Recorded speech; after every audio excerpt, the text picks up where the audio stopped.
51,000 অবৈধ সিম সহ 5 চীনা নাগরিক গ্রেপ্তার। অনলাইনে প্রতারণার মাধ্যমে হাতিয়ে নেয় কোটি টাকা, জানালো DB.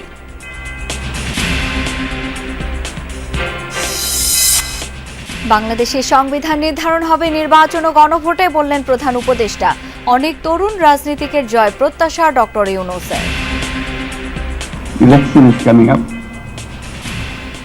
on 12th of February. So there will be referendum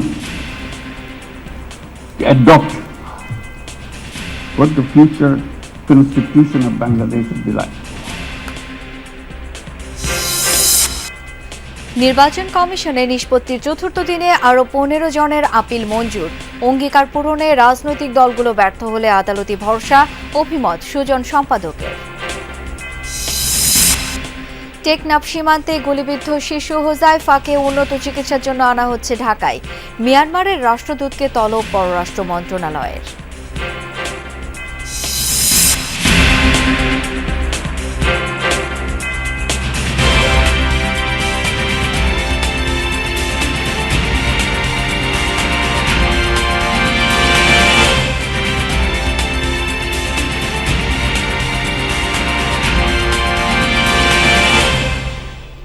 আমন্ত্রণ যমুনা নিউজে, আপনাদের সাথে আছি আমি শাওন দত্ত। এতক্ষণ শিরোনামগুলো দেখছিলেন। প্রতারণার অভিযোগে 5 চীনা নাগরিক সহ 8 জনকে গ্রেপ্তার করেছে ডিবি পুলিশ। তাদের কাছ থেকে জব্দ করা হয়েছে মোবাইল ফোনের 51,000 সিম। গ্রেপ্তারকৃতদের বিরুদ্ধে চাকরির প্রলোভন এবং পণ্য দেওয়ার কথা বলে অনলাইনে প্রতারণার অভিযোগ রয়েছে। গতরাতে রাজধানীর ভাটারা থানার একটি আবাসিক এলাকা ও মিরপুরে অভিযান চালিয়ে তাদের গ্রেপ্তার করা হয়।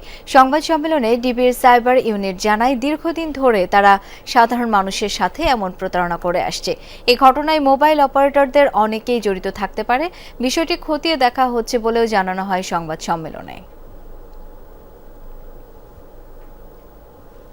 আমাদের এই অপারেশন অব্যাহত থাকবে।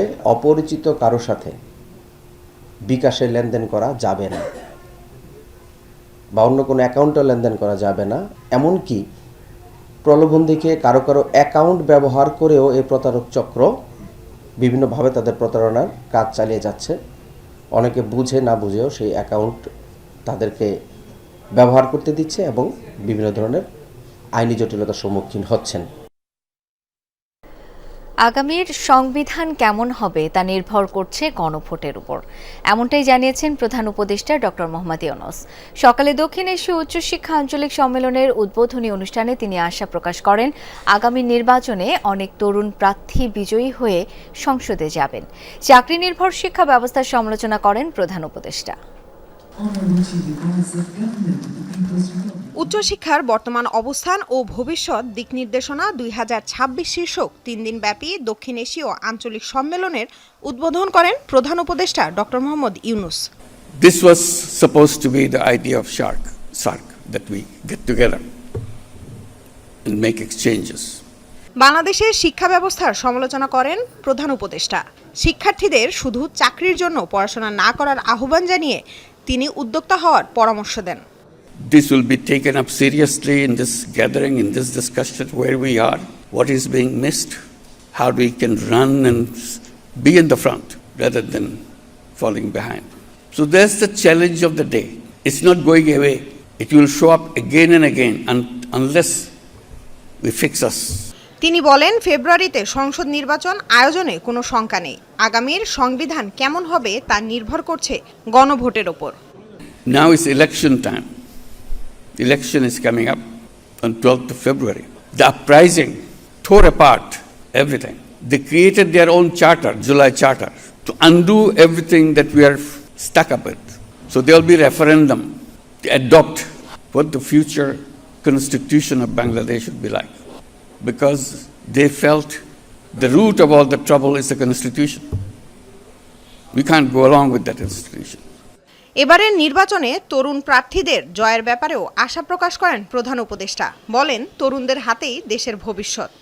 They have formed their own political party, and very soon, on the 13th of February, they will be on the ballots. I'm sure some of them will get elected. They were in our classroom the other day. Now they are on the street, and then they are in the political party of their own, And if they get elected, someone may be the education minister. এ সময় তরুণদের স্বপ্নবাজ হওয়ার আহ্বান জানান প্রধান উপদেষ্টা doctor Mohammad Yunus. Lamia তিথি, Jamuna news, Dhaka. ত্রয়োদশ জাতীয় সংসদ নির্বাচনে আপিল শুনানির চতুর্থ দিনে প্রার্থিতা ফিরে পেলেন ৪০ জন। এর আগে গতকাল শুনানির তৃতীয় দিনে ৭১টি আবেদনের নিষ্পত্তি করেছে ইসি, যার মধ্যে ৪১ জনের আবেদন মঞ্জুর করা হলেও বাতিল হয়েছে ২৫টি। আজ সকাল ১০টায় চতুর্থ দিনের আপিল শুনানি শুরু হয়, চলবে বিকেল ৫টা পর্যন্ত। এখন পর্যন্ত মোট ৬৭টি শুনানি হয়েছে, যার মধ্যে বাতিল হয়েছে ৮টি, মঞ্জুর হয়েছে ৪০টি এবং ১৬টি না মঞ্জুর হয়েছে। অনুপস্থিত রয়েছে ১টি এবং অপেক্ষমান রয়েছে ২টি। এর মধ্যে নোয়াখালী ৫ আসন থেকে কামাল উদ্দিন পাটোয়ারি জেএসডি প্রার্থিতা বাতিল ঘোষণা করা হয়েছে। এদিকে জামায়াত থেকে নোয়াখালী ৫ আসনে মোহাম্মদ বেলায়েত হোসেন এবং কুমিল্লা ৩ আসনে মোহাম্মদ ইউসুফ সোহেলের প্রার্থিতা বৈধ ঘোষণা করা হয়েছে। ২১১ থেকে ২৮০ নম্বর পর্যন্ত আপিলে শুনানি হওয়ার কথা রয়েছে আজ। এর আগে প্রার্থিতা ফিরে পাওয়ার আপিলের তৃতীয় দিনে ৭১টি আবেদনের নিষ্পত্তি করেছে ইসি। ইনকাম ট্যাক্সের সাথে সম্পদের বিবরণের সাথে কিছুটা গরমিল থাকার কারণে আমাকে রিটার্নিং অফিসার বাতিল করছে। আমি আশা রাখি ইনশাল্লাহ আমাদের প্রার্থিতা আজকে ফিরে পাবো। আমি আশা করি মাননীয় নির্বাচন কমিশনের পক্ষ থেকে ন্যায় বিচার পাবো। আয়করের রিটার্ন আমরা জমা দিই না, যেহেতু টিন আমাদের নতুন ছিল, আমাদের জানা ছিল না বিষয়টা পরিপূর্ণভাবে। আমার যে মনের আশা, এই আশাটা যেন আলহামদুলিল্লাহ আল্লাহ পূরণ করে এবং আপিল শুনানিতে আমার রায় পেয়েছি। দর্শক, আপিল শুনানি চতুর্থ দিনে ইসিতে কথা বলছেন আপিলকারীরা, সেখানে যাচ্ছি সরাসরি। সাথে আছি। আল্লাহ হাফেজ, বাংলাদেশ জিন্দাবাদ, জামাতে ইসলামী জিন্দাবাদ।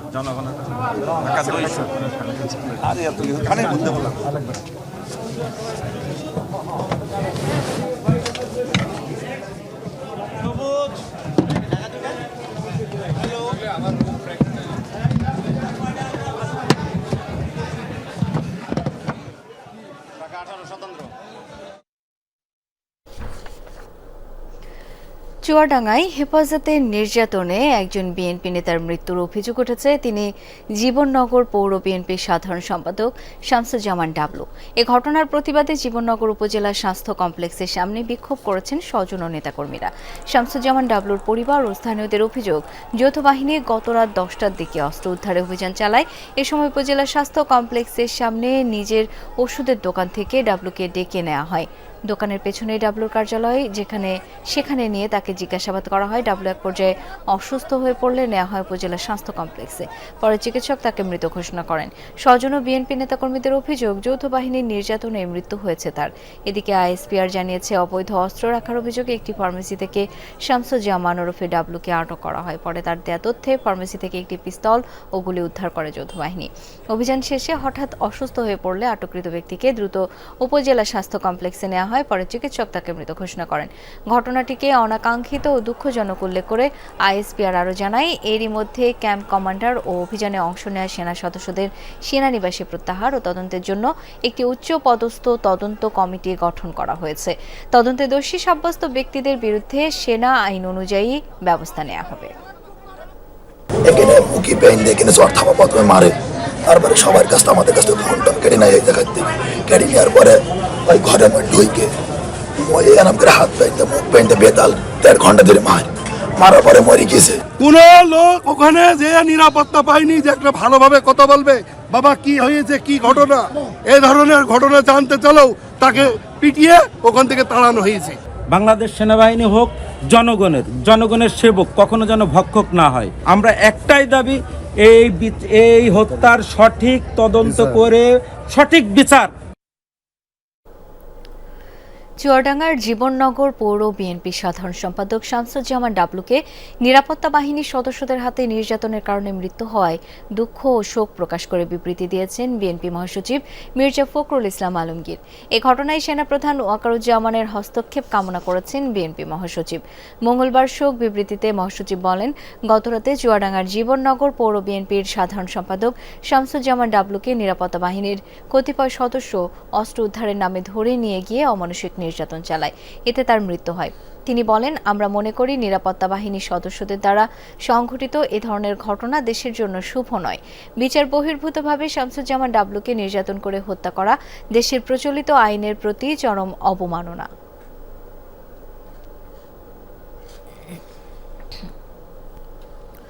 সংঘাতপূর্ণ মিয়ানমার থেকে ছোড়া গুলিতে আহত হোয়াইকংয়ের শিশু হোজাইফাকে ঢাকায় আনা হচ্ছে। একজন চিকিৎসকের তত্ত্বাবধানে আইসিইউ অ্যাম্বুলেন্সে করে চট্টগ্রাম মেডিকেল থেকে নেওয়া হচ্ছে নিউরোসায়েন্স হাসপাতালে। শিশুটির অবস্থা সংকটাপন্ন। সকালে মেডিকেল বোর্ডের সিদ্ধান্ত অনুযায়ী উন্নত চিকিৎসার জন্য তাকে ঢাকায় রেফার করা হয়। এর আগে চট্টগ্রাম মেডিকেল কলেজ হাসপাতালের আইসিইউতে লাইফ সাপোর্টে রাখা হয় ৩য় শ্রেণীর এই ছাত্রীকে। হাসপাতালের পরিচালক জানান, এক দফা অপারেশন করা হলেও হোজাইফার মাথার ভেতর থেকে গুলি বের করা যায়নি। গত রোববার সকালে বিদ্যালয়ে যাওয়ার পথে গুলিবিদ্ধ হয় সে। আহত হন আরও দুজন। এদিকে হোয়াইকং সীমান্ত এলাকায় মাইন বিস্ফোরণে আহত রোহিঙ্গা যুবক কেফায়েতুল্লাহ। গুলিবিদ্ধ অবস্থায় কেফায়েতকে উদ্ধার করে হাসপাতালে ভর্তি করে বিজিবি সদস্যরা। বর্তমানে চট্টগ্রাম মেডিকেল কলেজ হাসপাতালে ২৬ নম্বর ওয়ার্ডে চিকিৎসাধীন রয়েছেন তিনি।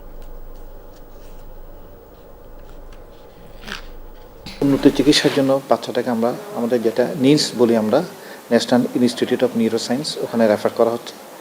আজকে সকালে ডাইরেক্টরের সাথে আমার কথা হয়েছে, তারা সবাই রেডি আছে বাচ্চাকে রিসিভ করার জন্য। বাচ্চার অবস্থা খুবই ক্রিটিক্যাল কন্ডিশন, সে লাইফ সাপোর্টে আছে। আমরা আইসিইউ অ্যাম্বুলেন্সে করে তাকে আমাদের ডাক্তার সহ তাকে পাঠানো হচ্ছে। টেকনাফ সীমান্তে গুলিতে বাংলাদেশের শিশু গুরুতর আহতের ঘটনায় মিয়ানমারের রাষ্ট্রদূত ইউ কিয়াও সোয়েমোকে তলব করেছে পররাষ্ট্র মন্ত্রণালয়। রাষ্ট্রদূতের কাছে মিয়ানমার থেকে গুলিবর্ষণের ঘটনায় উদ্বেগ প্রকাশ করেছে মন্ত্রণালয়। এ সময় বাংলাদেশ স্মরণ করিয়ে দেয়, বিনা উস্কানিতে বাংলাদেশের দিকে গুলিবর্ষণ আন্তর্জাতিক আইনের স্পষ্ট লঙ্ঘন এবং সুসম্পর্কপূর্ণ প্রতিবেশী সম্পর্কের পরিপন্থী। ভবিষ্যতে সীমান্তে গুলিবর্ষণ বন্ধে মিয়ানমারকে পূর্ণ দায়িত্ব গ্রহণ ও প্রয়োজনীয় ব্যবস্থা নিতে আহ্বান জানিয়েছে ঢাকা। একই সঙ্গে মিয়ানমারের কর্তৃপক্ষ সশস্ত্র গোষ্ঠীগুলোর মধ্যে যাই ঘটুক না কেন তা যেন কোনোভাবেই বাংলাদেশের জনগণের জীবন ও জীবিকায় প্রভাব না ফেলে সেই বিষয়টিও নিশ্চিত করতে বলা হয়েছে।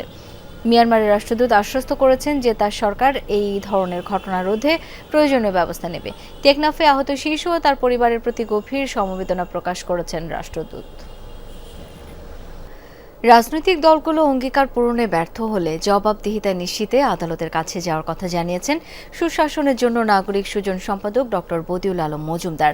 সকালে রাজধানীর সিরডাপ মিলনায়তনে গণ অভ্যুত্থানের আকাঙ্ক্ষা, সংস্কার ও নির্বাচনী ইশতেহার শীর্ষক বিভাগীয় সংলাপে তিনি এসব কথা বলেন। বদিউল আলম মজুমদার বলেন, জুলাই সনদ ও সংস্কার কমিশনের সুপারিশ বাস্তবায়নে রাজনৈতিক দলগুলোর স্পষ্ট অঙ্গীকার থাকা প্রয়োজন। জাতীয় নির্বাচনের মধ্য দিয়ে দেশে গণতন্ত্রের ভিত রচনার জন্য রাজনৈতিক দলগুলোকে তাগিদ দেন সুজন প্রধান। সভায় অংশ নেন বিভিন্ন রাজনৈতিক দলের নেতা ও সুজনের বিভাগীয় প্রতিনিধিরা। এই দিন সুজনের 15 দফা অঙ্গীকার বাস্তবায়নে প্রতিশ্রুতি দেন রাজনৈতিক দলের প্রতিনিধিরা।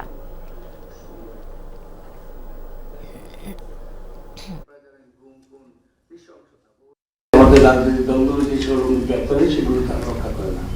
তো এবার আমরা চাই যে আমাদের সত্যিকারে যদি সুষ্ঠু নিরপেক্ষ নির্বাচনের মাধ্যমে গণতান্ত্রিক উত্তরণ ঘটাতে হয়, তাহলে তারা যে অঙ্গীকারগুলো করছে সেই অঙ্গীকারগুলো যেন তারা অক্ষরে অক্ষরে বাস্তবায়ন করে। আর তা না হলে আমরা ভবিষ্যতে এই নিয়ে হয়তো আদালতের শরণাপন্ন হতে হবে। দর্শক, এই মুহূর্তে আপিল শুনানির চতুর্থ দিনের আরও তথ্য জেনে নিতে চাই নির্বাচন কমিশন থেকে। এখন যোগ দিচ্ছেন সহকর্মী তানভীর মৌসুম। তানভীর, আপিল শুনানি আর নিষ্পত্তি কোন পর্যায়ে রয়েছে? শাওন, আপিল শুনানি আর নিষ্পত্তি শেষ, চতুর্থ দিনের মতো আজকে একটু তাড়াতাড়ি শেষ হয়ে গিয়েছে এবং আমরা দেখেছি যে আসলে 4টার সময় 4টার কিছু পরে বেশ কিছু আপিল শুনানি বাকি থেকে যায়। তবে আজ বেশ দ্রুতই বলা যায় 4টার কিছু পরেই আসলে সব শেষ হয়ে গেছে। আমরা এখনও চূড়ান্ত হিসেবটি হাতে পাইনি, তবে আমরা দেখেছি যে এই দুপুরে সকাল থেকে দুপুর পর্যন্ত 36টি আপিল শুনানি হয়েছিল এবং সেখানে 23 জনের মতো মঞ্জুর হয়, 23 জনের আপিল। এবং এরপর আমরা দেখেছি যে এর পরের সময়টাতে প্রায় 20 জনের কাছাকাছি প্রায় 20টি আপিল মঞ্জুর হওয়ার সম্ভাবনা রয়েছে। এছাড়া নামঞ্জুরের সংখ্যা হচ্ছে 16টি। এর মধ্যে একটি আপিল রয়েছে পেন্ডিং, সেটি হচ্ছে ঢাকার একটি আসনের এক জামাতের প্রার্থীর। তিনি এছাড়া আরও কিছু রয়েছে যেগুলো পরবর্তীতে আমরা জানতে পারবো। এবং প্রতিদিনের মতো আজও কিন্তু আসলে এই আপিলের মধ্যে আমরা দেখেছি যে আসলে গতকালকে বা এর আগের যে অমীমাংসিত বা যে পেন্ডিং আপিলগুলো রয়েছে সেগুলোর জের কিন্তু টানা হচ্ছে। আজ আমরা দেখেছি যে আসলে যারা এসেছেন এবং আজকে একটি বড় অংশ জুড়ে কিন্তু ছিল জামাত এবং বাম দলগুলোর আপিল। তারা প্রত্যেকেই আসলে কথা বলেছেন আপিলকারীরা, এবং তারা তাদের পক্ষ থেকে যা যা বলার ছিল সেগুলো তারা বলেছেন। আমরা যেটি দেখেছি আপিল শুনানিতে সেটি হচ্ছে যে ঋণ খেলাপের কিছু বিষয় ছিল, অর্থনৈতিক কিছু লেনদেনের কিছু বিষয় ছিল, এবং স্বতন্ত্র প্রার্থীদের ক্ষেত্রে আমরা অনেক বেশি যেটি দেখেছি সেটি হচ্ছে 1% ভোটারের যে স্বাক্ষর বা 1% ভোটার যে একজন প্রার্থীর রয়েছে সেটির প্রমাণ। এখানে আমরা অনেকেই দেখেছি যে নির্বাচন কমিশন কিংবা রিটার্নিং অফিসারের তরফ থেকে যে সকল মাঠ কর্মীরা থাকে তারা গিয়ে অনেকেই হচ্ছে যে আসন সে আসনের এলাকাগুলোতে হয়তো তারা ভোটারদেরকে খুঁজে পান না।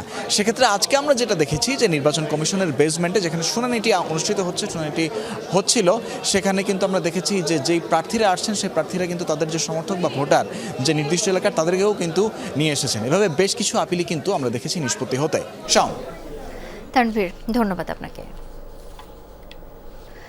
সব দলের আলাদা মত আছে, তাই সব দল মিলে সংস্কার করলে বাংলাদেশ পরিবর্তন হবে না বলে মনে করেন বিএনপির স্থায়ী কমিটির সদস্য আমির খসরু মাহমুদ চৌধুরী। জাতীয় নির্বাচন ও নাগরিক প্রত্যাশা নিয়ে নাগরিক প্ল্যাটফর্মের সংলাপে কথা বলেন তিনি। রাজধানীর চীনমৈত্রী সম্মেলন কেন্দ্রের সংলাপে যোগ দেন বিভিন্ন রাজনৈতিক দলের নেতৃবৃন্দ। সেখানে জামায়াত ইসলামী কেন্দ্রীয় নির্বাহী সদস্য সাইফুল আলম খান বলেন, হাদির খুনিকে গ্রেপ্তার নিয়ে কিছু বলছে না সরকার। তিনি মনে করেন আরেকটি সাগররুনি হতে যাচ্ছে হাদি হত্যাকাণ্ড। আর তাসনিম জারা বলেন, দুর্বল রাষ্ট্র কাঠামোর কারণে সুশাসন নিশ্চিত হচ্ছে না। এছাড়া বক্তারা উল্লেখ করেন, রাজনৈতিক দল মবের বিরুদ্ধে কথা না বলে তাহলে মানুষের ভোট দেওয়া নিয়েও শঙ্কা প্রকাশ করেন তারা। আমরা সব ঐক্যমত হয়ে যাবো, বাংলাদেশের প্রবলেম সলভ। আরে হু এম আই? আর বিসাইডস পলিটিক্যাল পার্টিগুলোকে এই দায়িত্ব কে দিচ্ছে? আমরা একদিকে বলছি বাংলাদেশের মালিক হচ্ছে জনগণ, আর আমরা ঢাকায় বসে কিছু রাজনীতিবিদ বাংলাদেশের সব প্রবলেম সলভ করে দেবো একসাথে বসে। এটা তো is totally contrary to Democratic values. সাবেক প্রধানমন্ত্রী শেখ হাসিনা, আজমিনা ও টিউলিপ সহ 18 জনের বিরুদ্ধে রাজুকের পূর্বাচল নতুন শহর প্রকল্পে প্লট দুর্নীতির আরও একটি মামলার রায়ের দিন 2 ফেব্রুয়ারি ধার্য করেছেন আদালত। মঙ্গলবার ঢাকার 4র্থ বিশেষ জজ আদালত এই দিন নির্ধারণ করেন। শেখ রেহানার মেয়ে আজমিনা সিদ্দিক ও টিউলিপ সহ 18 জনকে অবৈধভাবে রাজুকের প্লট বরাদ্দের মামলায় আজ উভয় পক্ষে যুক্তিতর্ক অনুষ্ঠিত হয়। এই আদালতে শেখ হাসিনার বিরুদ্ধে একই ধারায় আরেকটি মামলায় তদন্ত কর্মকর্তার অবশিষ্ট সাক্ষ্য গ্রহণ অনুষ্ঠিত হয়।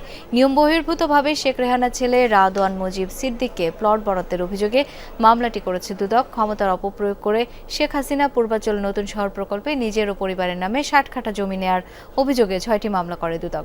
এর মধ্যে 4টি মামলায় শেখ হাসিনা সহ অন্য আসামিদের বিভিন্ন মেয়াদে সাজা দেওয়া হচ্ছে।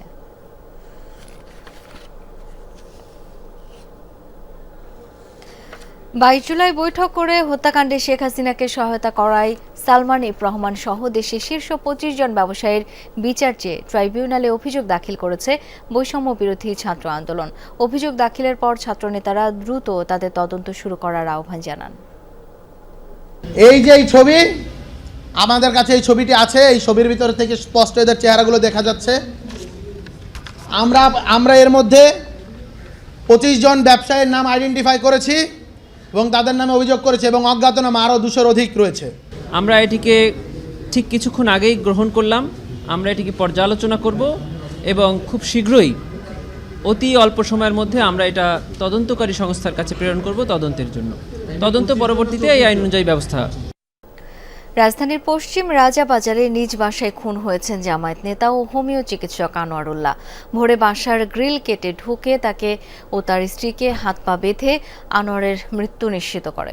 পরে 2 যুবক বাসাতে লুটপাট চালায়। পরিবারের দাবি পরিকল্পিত হত্যাকাণ্ড এটি। বিস্তারিত রাব্বি সিদ্দিকের রিপোর্টে। সিসি ক্যামেরায় দেখা যায় মঙ্গলবার রাত 2:30টার দিকে প্রথমে বারান্দার গ্রিল, পরে রুমের জানালা কেটে আনোয়ারুল্লাহর ঘরে প্রবেশ করে 2 জন। প্রায় 2 ঘন্টা পর বের হতে দেখা যায় তাদের। পশ্চিম রাজাবাজারের এই বাসায় দোতলায় থাকতেন হোমিও চিকিৎসক আনোয়ার ও তার স্ত্রী। তৃতীয় তলায় থাকতেন তাদের মেয়ে। পরিবার জানায় খুনিরা ভেতরে প্রবেশ করে দুজনকে বেঁধে ফেলে, এরপর হত্যা করা হয় আনোয়ারকে। দুর্বৃত্তরা 8 ভরি স্বর্ণ ও নগদ 5 লাখ টাকা সাথে নিয়ে গেছে। স্বজনদের দাবি নিছক চুরি নয়, হত্যার উদ্দেশ্যে হানা দেয় তারা। আমার মায়ের কথা শুনে মনে হয়েছে যে ওরা হত্যা করার জন্য এসেছিল। কারণ আগে ওরা বাবাকে মেরেছে, তারপর নিশ্চিত হয়েছে মারা গেছে, পানিটা নিচে দিয়ে তারপর বাসা থেকে গিয়েছে। তো ফুপুকে মারতে আসেনি, বলছে যে ওনাকে মারতে আসছে। ওনাকে যখন মারে তখন বলে যে তোকে এখন মেরে ফেলবো, কালেমা পড়। হোমিও চিকিৎসার পাশাপাশি জামায়াতের রাজনীতির সাথে জড়িত আনোয়ার উল্লাহ। তিনি 28 নম্বর ওয়ার্ড জামায়াতের সহসভাপতির দায়িত্বে ছিলেন। এই সরকারের প্রতি দাবি থাকবে আমাদের, সেটা হচ্ছে আজকের ভিতরে এই আসামিকে গ্রেফতারের জন্য সর্বোচ্চ প্রচেষ্টা চালানো। পুলিশ জানায় চুরি নাকি পরিকল্পিত হত্যা তা তদন্তে উঠে আসবে। হাত পা বেঁধে এবং মুখে কাপড় ঢুকিয়ে অচেতন অবস্থায় রাখে। পরবর্তীতে ওনার যে মেয়ে একই বিল্ডিংয়ে বসবাসকারী, তারা যখন জানতে পারে, সকালবেলা গিয়ে তাকে মৃত অবস্থায় দেখতে পায়। অভিবাসন গৃহ করতে যিনি আছেন জনাব আনোয়ারুল্লাহ, তার স্ত্রী, তাকেও মারধর করা হয়েছে, এই মর্মে আমরা জানতে পেরেছি। নিহত আনোয়ার এলাকায় মানবিক ডাক্তার হিসেবে পরিচিত ছিলেন। রাব্বি সিদ্দিকী, যমুনা নিউজ, ঢাকা। দর্শক, এই ছিল যমুনা নিউজে।